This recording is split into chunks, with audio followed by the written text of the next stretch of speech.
Agenti di polizia locale 3.0 pronti ad affrontare le sfide legate al contrasto del terrorismo e al rapporto con nuove culture alla luce del pacchetto sicurezza approvato dal governo. Confronto nella sede della città metropolitana per l'ANVU, l'Associazione Nazionale delle Polizie Locali. Parola d'ordine: formazione. Ho proposto oggi all'associazione di lavorare insieme. La Regione potrà mettere quelle risorse che servono per fare formazione, sarà utile anche e soprattutto per la città di Venezia.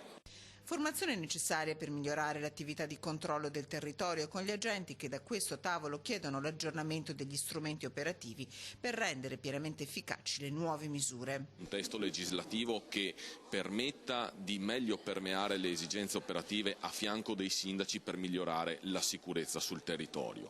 Oggi le forze dell'ordine sono impegnate a più ampio raggio.